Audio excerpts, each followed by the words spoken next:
Warahmatullahi wabarakatuh. Kembali lagi ke channel kami, ke Rizky Med. Semoga kalian sukses selalu dan sehat selalu. Oke, untuk kali ini kita akan membahas soal-soal masuk perguruan tinggi negeri, baik itu SBMPTN, UTBK maupun yang lain. Dan untuk hari ini yang kita bahas materinya adalah dimensi 3, terutama dimensi 3 jarak, seperti itu ya. Nah, supaya kita bisa mengerjakan soal-soal dimensi 3 jarak, apa hal-hal yang perlu kita ketahui terlebih dahulu? Nah, sebelumnya jangan lupa untuk klik like, subscribe, dan share video sebanyak-banyaknya supaya video ini bisa bermanfaat buat yang lain dan supaya channel ini juga bisa berkembang gitu ya. Oke, langsung saja untuk yang pertama, apa hal-hal yang harus kita kuasai supaya kita bisa mengerjakan soal dimensi 3 dengan mudah?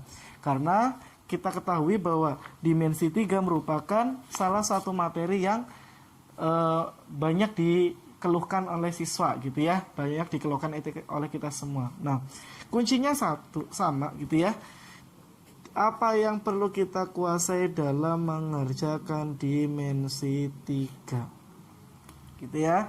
Untuk bisa mengerjakan dimensi 3, terutama dimensi 3 jarak, yaitu apa yang harus kita kuasai? Yang pertama adalah apa alat hitungnya gitu. Ketika kita membahas dimensi 3, maka ada kaitannya dengan alat hitung berikut yang nanti akan saya sampaikan supaya bisa mempermudah dalam perhitungan dimensi 3. Bukan kalkulator, bukan komputer dan lain sebagainya. Tetapi alat hitung yang dimaksud dalam dimensi 3 jarak di sini adalah yang pertama, ada yang namanya teorema Pythagoras gitu ya. Teorema Pythagoras di sini memang sebenarnya bukan materi dimensi 3. Dia materinya pada materi segitiga gitu ya, pada dimensi 2. Tetapi untuk bisa mengerjakan dimensi 3 maka dibutuhkan pengetahuan tentang Pythagoras. Nah, Pythagoras yang kita pakai dalam hal ini supaya bisa mempercepat perhitungan adalah jika ada segitiga siku-siku, panjang sisi siku-sikunya yang di sini A akar M, yang di sini A akar N, sama-sama depannya akar A akar M, di sini A akar M, maka menghasilkan A akar M ditambah N. Gitu ya. Jadi itu yang perlu kita kuasai terlebih dahulu dalam dimensi 3. Contohnya seperti apa untuk yang ini? Contoh, jika ada soal kita ketemui di segitiga siku-siku, di sini panjangnya 2 akar 2, di sini panjangnya 6. Nah, 2 akar 2 dengan 6 kan mempunyai depannya akar berbeda gitu ya. Istilahnya koefisien akar gitu ya. 2 akar 2 di sini 6 akar 1. Akar 1 kan 1 tidak usah ditulis, tidak apa-apa. 2 akar 2 dengan 6 akar 1 kan berbeda. Padahal di sini syaratnya harus sama. Nah, maka antara 2 dengan 6 kan lebih besar 6. Ya, 6 yang ngalah. 6 ngalah, kita jadikan 2 kali berapa supaya hasilnya 6. 2 kali berapa supaya hasilnya 6? 2 kali 3, betul. Nah, 3 sendiri kalau kita tulis dalam bentuk akar sama saja akar 9. Maka di sini 2 akar 2, di sini 2 akar 9, maka sisi miringnya menghasilkan 2 akar 11. Dari mana 11? 2 ditambah 9. Seperti itu ya. Jadi mempermudah perhitungan. Kenapa menggunakan Pythagoras yang seperti ini? Karena nanti dalam dimensi 3 pada kenyataannya yang akan kita banyak temui yaitu bentuk-bentuk akar. Angka-angka akar yang akan kita banyak temui di situ. Itu alat hitung yang pertama. Alat hitung yang kedua selain Pythagoras ada yang namanya perbandingan luas segitiga. Misal seperti ini. Ada segitiga ABC. Gitu ya. Kemudian ada 2 tinggi yang diketahui misal. Nah, ini ada tinggi yang pertama, kemudian di sini ada tinggi yang kedua. Nah, kita tahu bahwa luas segitiga ABC ya pasti sama dengan luas segitiga ABC. Nah, segitiganya saja sama, ya berarti luasnya sama. Tetapi yang dimaksud di sini adalah sama-sama menggunakan luas segitiga ABC, tapi bisa saja menggunakan alas dan tinggi yang berbeda. Contoh, luas segitiga ABC yang di ruas kiri saya menggunakan alas AB. Jadi setengah kali AB tingginya adalah T2. Gitu ya. T2 ini T2 apa T1 ini T1 gitu ya. T1.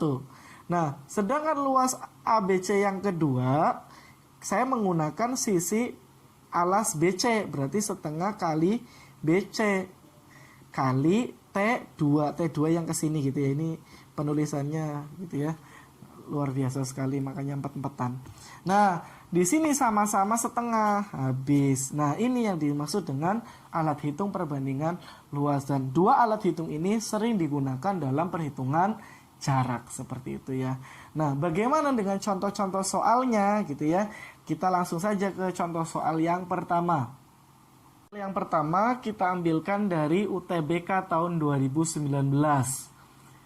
Diberikan kubus A, B, C, D, E, F, G, H dengan panjang rusuk 2 cm. Di sini ada kubus dengan kubus A, B, C, D, F, G, H. Kita tuliskan dulu A, B, C, D, E, F, G, H. D dengan F sengaja tidak saya tuliskan nama hurufnya. Kenapa? Karena posisinya di tengah mengganggu gitu ya. Biarkan saja, yang penting kita tahu bahwa titik ini adalah titik D dan ini titik F. Nah, diketahui panjang rusuknya 2. Oke lah, itu terakhir. Jika P titik tengah AB, di sini ada P gitu ya. Kemudian ada Q titik tengah CG. Q titik tengah CG, di sini ada Q. Kemudian ada R terletak pada PD, ada R terletak pada PD, ini PD gitu ya. Nah, ada R terletak pada PD sehingga QR tegak lurus PD. Nah, maksudnya adalah ada R terletak pada PD sehingga QR, ini QR. Nah, QR tegak lurus PD gitu ya. Yang dicari adalah panjang QR-nya berapa. Nah, sebenarnya dari bentuknya ini sebenarnya yang dicari sama saja jarak antara Q ke PD. Gitu ya. Jarak titik ke garis, karena untuk mencari jarak titik ke garis caranya adalah tinggal ditarik tegak lurus seperti itu. Lah yang dicari QR. Bagaimana caranya untuk mencari panjang QR? Caranya harus kita gunakan segitiga bantu. Gitu ya. Untuk mencari jarak antara Q ke PD yang diwakili oleh QR, maka kita perlu segitiga bantu. Segitiga apa yang kita pakai? Karena di sini Q dengan PD, ya berarti Q PD yang kita pakai.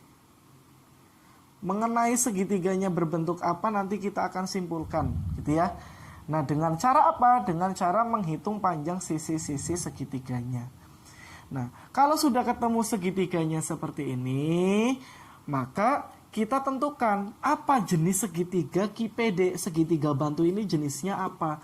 Apakah siku-siku, ataukah segitiga sembarang, atau sama kaki, dan seterusnya. Dengan cara apa kita menentukan? Dengan cara menghitung panjang sisinya. Kalau kita tidak bisa menyimpulkan dengan sifat, maka simpulkan dengan panjang sisi. Contoh di sini ada 2. AP1. Kenapa? Karena P titik tengah AB. Sedangkan AD2, gitu ya. AD2 itu 2 sama saja akar 4, gitu ya. Sedangkan 1 itu sama saja akar 1. Akar 1 akar 4 berarti PD itu sama dengan akar 5. Di sini saya tuliskan saja PD sama dengan akar 5. Gitu ya. Lanjut. Di sini 1. Di sini 2. 2 itu akar 4. Ini akar 1. Berarti QD juga akar 5. Sedangkan PQ, cara menentukan PQ gimana? Nah, dengan PBQ boleh, dengan PCQ juga boleh. PCQ.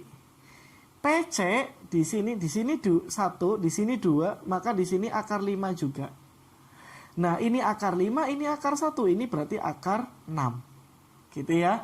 Nah, ini akar 5, PD tadi akar 5, QD akar 5, PQ akar 6. Berarti segitiga yang terbentuk adalah segitiga sama kaki. Yang sama adalah PD dengan QD.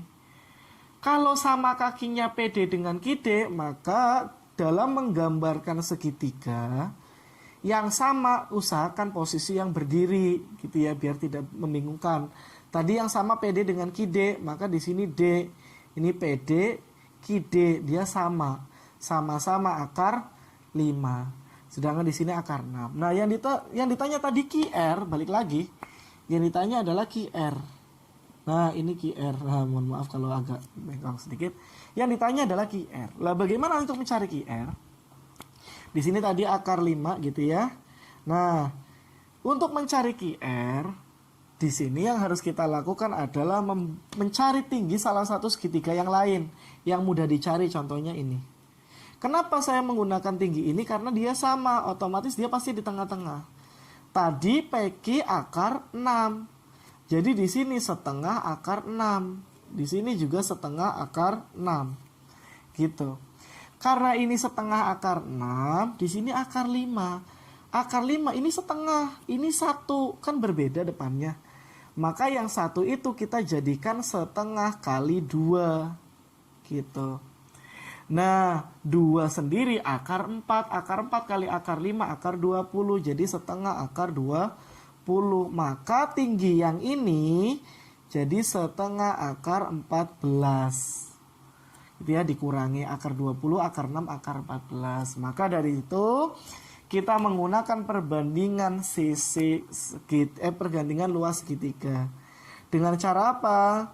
Yuk, jika alasnya PQ, tingginya adalah setengah akar 14. Jika alasnya PD, tingginya adalah QR. Maka kita substitusikan. PQ kita tahu akar 6. Setengah akar 14. PD-nya akar 5. Tadi PD dengan QD kan sama-sama akar 5. QR-nya kita tidak tahu, dan QR itu yang dicari. Lah terus gimana? Yuk kita sederhanakan ini dulu. Akar 6 bisa saya tulis akar 3 kali akar 2. Akar 14 akar 2 kali akar 17 gitu ya. Akar 5 QR. Nah, di sini kita tahu akar 2 kali akar 2 itu 2. Gitu ya. Nah, berarti tinggal akar 7 kali 7, 3 kali 17. Akar 3 kali 7 maksudnya di sini, 2 kali 7. Akar 3 kali akar 7, akar 21 sama dengan akar 5 QR. Maka QR-nya ditemukan akar 21/5 QR-nya gitu ya. Berarti jawabannya adalah A.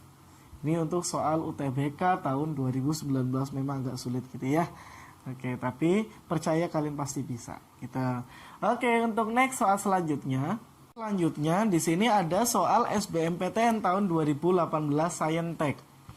Diketahui kubus A, B, C, D, E, F, G, H dengan panjang rusuk 2 akar 2. Berarti di sini ada A, B, C, D, E, F, G, H dengan panjang rusuk 2 akar 2.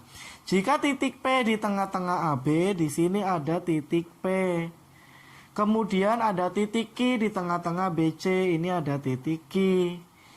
Pertanyaannya adalah jarak H ke PQ, gitu ya. Yang dicari adalah jarak H ke PQ. H itu berupa titik, PQ berupa garis. Lah, untuk mencari jarak antara titik dengan garis, yang harus kita lakukan adalah tarik tegak lurus, atau bahasa matematikanya adalah proyeksikan. Yang gampang tarik tegak lurus. Di mana yang nggak tahu, di sini di H aksen situ aja.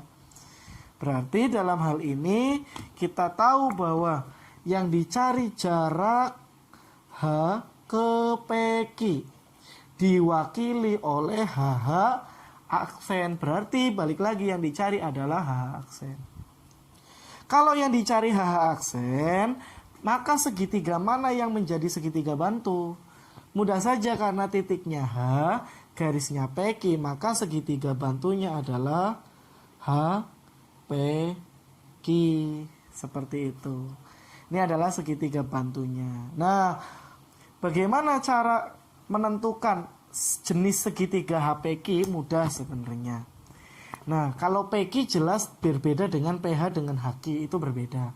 Tetapi coba perhatikan PH dengan QH. PH itu kalau kita mencari PH itu bisa menggunakan Pitagoras melalui AP yang panjangnya setengah rusuk dan melalui AH yang panjangnya diagonal bidang. Sedangkan untuk mencari QH melalui QC dengan CH. QC setengah rusuk, CH diagonal bidang. Berarti sama-sama melalui setengah rusuk dan diagonal bidang, setengah rusuk dan diagonal bidang. Berarti dia bisa disimpulkan segitiga sama kaki, seperti itu. Kalau kita bisa menggunakan sifat seperti itu lebih mudah. Oh, berarti segitiga yang dipakai adalah segitiga sama kaki. Kalau sudah sama kakinya seperti ini, enak sebenarnya. Kita tinggal keluarkan saja. Nah, keluarkan saja. Ini ada segitiga H, P, Q dengan ini sama HP dengan HQ. Yang dicari adalah HH aksen. Berarti ini yang dicari. Nah, untuk mencari HH aksen, maka yang harus kita lakukan dulu, yang harus kita cari dulu adalah panjang PH, panjang HQ, dan panjang PQ.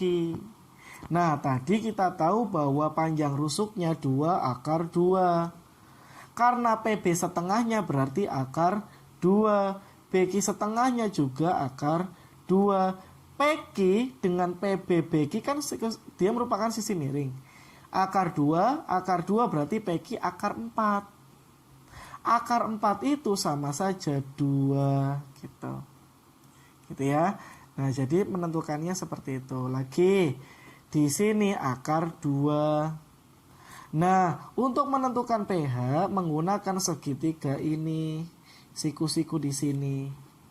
Ini akar 2, ini diagonal bidang. Kalau panjang rusuknya 2 akar 2, ingat kalau ada panjang rusuk suatu kubus di sini, oh nggak kelihatan ternyata. Jika ada panjang rusuk suatu kubus A, maka panjang diagonal bidangnya adalah A akar 2 dan diagonal ruangnya adalah A akar 3. Itu ya. Itu dipakai untuk mempermudah. Nah, berarti karena panjang rusuknya 2 akar 2, maka diagonal bidangnya adalah 2 akar 2 akar 2. Ya, 2 akar 2-nya rusuk, akar 2-nya tambahan dari diagonal bidang karena dia diagonal bidang. Akar 2 kali akar 2, 2 kali 2, 4. Gitu ya. 4 di sini sama aja 2 akar 4. Atau akar 16 gitu saja. Ini akar 16. Ini akar 16, ini akar 2, maka di sini akar 18 gitu ya. Nah, akar 18 berarti bisa disimpulkan ini akar 18, ini juga akar 18, tadi kan sama. Nah, gimana mencari HH aksen? Berarti menggunakan salah satu segitiga siku-siku saja. Ini akar 18, yang ini 1, setengahnya 2. 1 sama saja akar 1. Akar 18 ini akar 1 karena ini sisi miring dikurang jadi akar 17. Maka jawaban yang benar adalah C gitu. Ini untuk dimensi 3 yang kedua, contoh yang kedua. Gitu ya. Ayo terus latihan terus gitu ya. Lanjut untuk soal yang berikutnya. Soal yang berikutnya kita ambilkan dari SBMPTN tahun 2017 Matematika Dasar. Diketahui ada kubus ABCDEFGH gitu ya. Lagi-lagi ada kubus ABCDEFGH dengan P dan Q berturut-turut titik tengah HG dan BC. Ini ada P titik tengah HG dan Q titik tengah BC, ini ada Q. Pertanyaannya adalah jika panjang rusuknya 4 cm, Berapa jarak antara P dengan Q? Yang dicari jarak P dan Q. Nah, untuk mencari jarak P dan Q, jarak P dan Q itu kan jarak antar titik ya. Ini yang kita cari berarti. Ya mudah saja, tinggal kita cari segitiga yang memuat PQ. Yang kita cari jarak antara P dengan Q, berarti kita nyari segitiga yang memuat PQ, yaitu apa? Segitiga PQ. Nah, ini siku-siku di sini. Kenapa siku-siku? Karena PG tegak lurus BCGF. Karena PG tegak lurus BCGF, maka PG tegak lurus dengan semua garis yang terletak pada BCGF, termasuk QG. Gitu ya. Nah, kalau dia sudah siku-siku, kita keluarkan saja, lebih mudah. Keluarkan untuk PGQ. Nah, ini P, ini G, dan ini Q. Siku-siku di sini. Panjang rusuknya 4, berarti PG itu setengahnya berarti 2 gitu ya. Nah, PG 2. Sedangkan berapa QG? Karena kita kita mencarinya PG. Kalau kita mau nyari PG harus tahu PG harus tahu QG. PG-nya sudah 2, lalu QG-nya berapa? Mencari QG bisa menggunakan QGC, siku-siku di sini. Ini 2, di sini 4. 4 itu sama dengan 2 kali 2. 2 itu sama saja akar 4. Di sini 2 akar 4, di sini 2 akar 1. Berarti QG-nya 2 akar 5. Di sini 2 akar 5, di sini 2, maka X-nya 2 akar 6, karena sisi miring yang ditanya. Berarti jawaban yang benar adalah 2 akar 6, gitu ya. Nah, itu sekilas tentang soal-soal mengenai dimensi 3 yang ditanyakan jarak, gitu ya. Belajar lagi untuk kalian semua, memang agak sulit, gitu ya, tapi tidak ada yang tidak mungkin, gitu ya. Dan ingat, satu soal dalam UTBK itu berharga, apalagi ketika penilaiannya masih menggunakan analisis butir soal, berarti soal yang sulit malah menjadi berharga. Kenapa? Karena poin kita akan lebih banyak ketika yang menjawab benar sedikit, gitu ya. Jadi jangan lupakan soal yang sulit. Oke, itu aja yang dapat saya sampaikan. Sukses buat kalian semua. Jangan lupa klik like, subscribe, dan share sebanyak-banyaknya supaya pengetahuan ini bisa meluas, gitu ya, dan bermanfaat untuk orang banyak, gitu ya. Terima kasih atas perhatiannya. Assalamualaikum warahmatullahi wabarakatuh.